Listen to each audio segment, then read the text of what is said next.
ब्रह्मा, विष्णु और महेश, इन तीनों की जो देवियां हैं, ब्रह्माणी, लक्ष्मी और पार्वती। थोड़ा ध्यान लगाकर सुनना।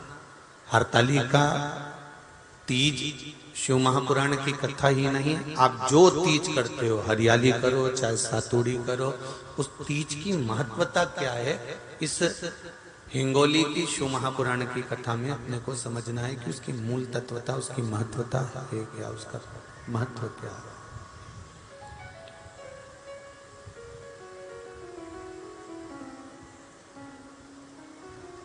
भगवान ब्रह्मा, भगवान विष्णु और भगवान शिव, इन तीनों की जो अर्धांगिनियां, ब्रह्माणी, लक्ष्मी और पार्वती, इन तीनों ने तप कर कर, साधना कर कर ब्रह्मदेव को, भगवान विष्णु को और भगवान शंकर को प्राप्त किया। और तीनों ने प्राप्त कर कर तीनों देवताओं से वर मांगा कि वर हमको ऐसा दीजिए कि हमारे तप साधना का फल नारी को तीज के दिन प्राप्त हो जाए। अब देखिए जरा, एक ही व्रत से, एक ही उपवास से उसको संपूर्ण तप साधना का फल प्राप्त हो रहा, संपूर्ण तप साधना का फल उसको मिल रहा है मात्र एक व्रत से। केवल एक व्रत कर रहे हैं और संपूर्ण तप साधना का फल उसको प्राप्त हो रहा है। ऐसा कोई व्रत, ऐसी कोई साधना, ऐसा कोई शंभो शरण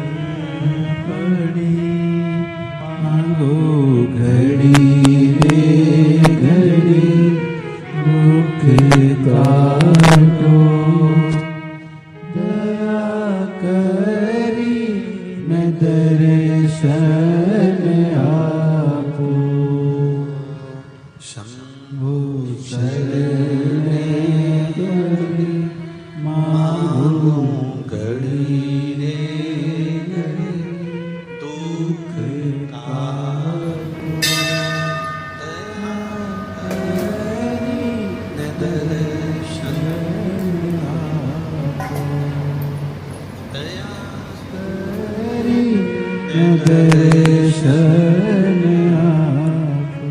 तो ब्रह्माणी ने ब्रह्मदेव से मांगा, लक्ष्मी जी ने भगवान विष्णु से मांगा, पार्वती जी ने भगवान शिव से मांगा कि ऐसा वर दे दीजिए जिस वर से एक ही व्रत करने से संपूर्ण फल की प्राप्ति हो जाए, संपूर्ण फल मिल जाए। ऐसा एक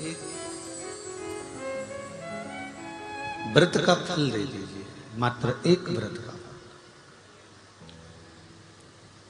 अब देखिए, हरियाली तीज करने वाली माताएं थोड़ा ध्यान से सुनना।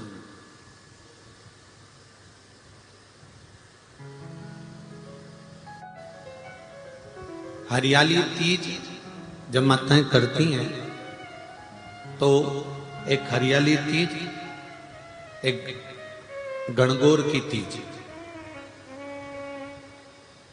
ये दो तीज के व्रत ऐसे होते हैं जिसमें जब माताएं करती हैं तो उस समय पर उमा,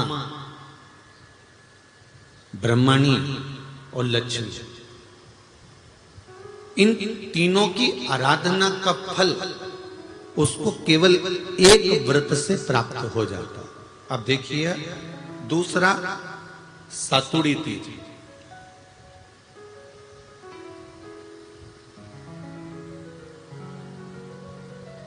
इसमें उमा और महेश्वर, उमा और महेश, ब्रह्माणी और लक्ष्मी, इन चार के व्रत तप का फल एक साथ सातुड़ी तीज के दिन प्राप्त हो जाता। अब आती है हरतालिका तीज। आप लोग करते हो हरतालिका? यहाँ लोग करते कि नहीं करते? करते हैं यहाँ पे हरतालिका? कौन कौन करता है? जरा हाथ उठाओ तो जरा। अरे सभी करते, रखो रखो, बहुत बढ़िया, बहुत अच्छी बात। एक आती है हरतालिका तीज। इस तीज का व्रत माता पार्वती बेल वृक्ष के आनंद के साथ में फुलेरा बनाकर करती है, और जिसमें इस हरतालिका में माता पार्वती जी के जितने जन्म पहले हुए हैं, माता पार्वती का जन्म तो 52वें नंबर का, 52 नंबर पे माता पार्वती का जन्म है। इससे पहले तो माता के 51 जन्म पहले हो चुके हैं, 51 जन्म माता पार्वती का पहले हो चुके हैं।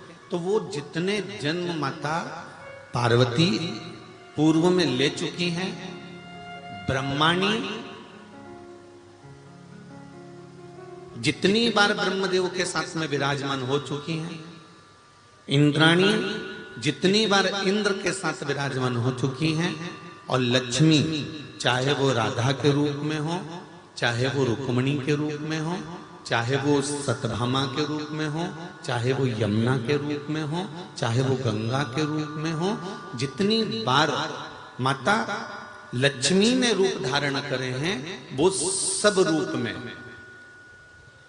और माता पार्वती अपने सारे रूप में, ब्रह्माणी अपने सारे रूप में, लक्ष्मी अपने सारे रूप में इस हरतालिका तीज के व्रत को करने के लिए आतुर रहती हैं। और इस व्रत को कल कर कर एक दिन में ही संपूर्ण विश्व का जितना तप है, साधना है, उपवास है, सबका फल एक साथ एकत्रित कर लेती हैं केवल एक व्रत में, हरतालिका तीज।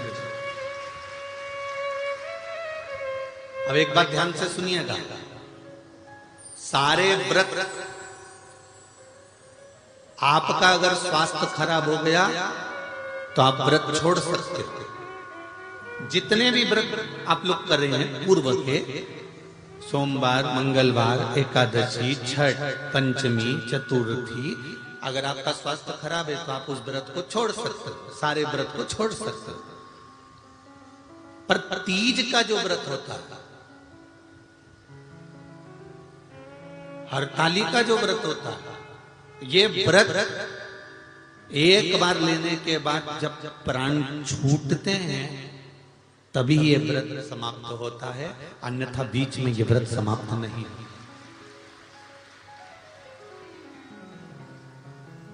ये व्रत समाप्त होता ही नहीं। अगर शरीर से नहीं बनता कि अब हमारी अवस्था हो गई, अब शरीर से नहीं बन रहा है, तो भले एक पहर की पूजन कर कर, एक पहर का नियम धारण कर कर, एक पहर का स्मरण कर कर, एक पहर का पूजन कर धारण करो, और उसके बाद में भले आप थोड़ा सा जो भी आपको लेना है वो कर लो, पर इस व्रत को करना ही पड़ता है। इस व्रत का नियम ही यही है। इस व्रत पार्वती मैं तुम्हें प्राप्त हुआ हूं, यह हरतालिका तीज के व्रत का फल है। शिव जी कहते हैं पार्वती जो नारी हरतालिका तीज के व्रत का स्मरण करती है, फुलेरा जो बांधा जाता है उसमें 5 माला से ज्यादा माला लटकना चाहिए, 5 से कम नहीं। कितनी? जैसे माला जो लटकाते हो वो 5 से ज्यादा होना चाहिए। 5 तो जया, विषहरा, शामली बारी, दौतली, देव, इससे अधिक होगी चलेगा, पर इससे कम फुलेरे के अंदर माला नहीं होना चाहिए महाराज। दूसरा, फुलेरा जहां हरतालिका व्रत हो वहीं पर बांधा जाता है। हरतालिका तीज का व्रत एक ऐसा व्रत होता है जो मरते दम तक रहता है। इस व्रत को छोड़ा नहीं जाता। ये नहीं कि सियोर वाले गुरुजी ने कहा और अपन ने एक बार कर लिया और अगली बार वो व्रत गायब हो गया, ऐसा नहीं होता। हरतालिका तीज अखंड सौभाग्य के लिए, वंश वृद्धि के लिए, कार्य सिद्धि के लिए और कुंवारी कन्याएं उत्तम वर प्राप्ति के लिए, आनंद सुख के लिए करती हैं। ऐसा नहीं है कि केवल स्त्री ही करती है। जब नारी किसी कारणवश व्रत नहीं कर पाती तो पुरुष इस व्रत को धारण करते हैं। 30 अगस्त को यही 30 तारीख को, कल 29 है, परसों 30 तारीख को हरतालिका तीज रहेगी। आप सब अपने हृदय से, मन से इस व्रत को कर कर अपने जीवन को सार्थक बनाइएगा। जो करते हैं, कितने लोग करते हो, जरा हाथ उठाइए। हरतालिका तीज इतने सारे करते हो, अरे वाह वाह, धर लो, प्रणाम प्रणाम, आपको बहुत बहुत नमन करता हूं, बहुत बहुत सारा। फुलेरा बांधते हो?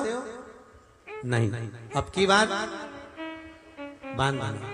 मंदिर में करते हो तो मंदिर में, घर में करते हो तो घर में। फुलेरा वंश की वृद्धि करता है, फुलेरा अखंड सौभाग्य देता है, फुलेरा मन की कामना को पूर्ण करता है। जो बेटियां जिनका विवाह नहीं हो रहा हो, या बेटे जिनका विवाह नहीं हो रहा हो, वो 7 स्थान पर कहीं फुलेरा बंधा हो तो फोन लगाकर पूछना कहाँ बंधा है, वहां का दर्शन करना। एक फूल में हल्दी कुंकू लगाकर शिव जी को चढ़ाकर फिर वहां से जाना।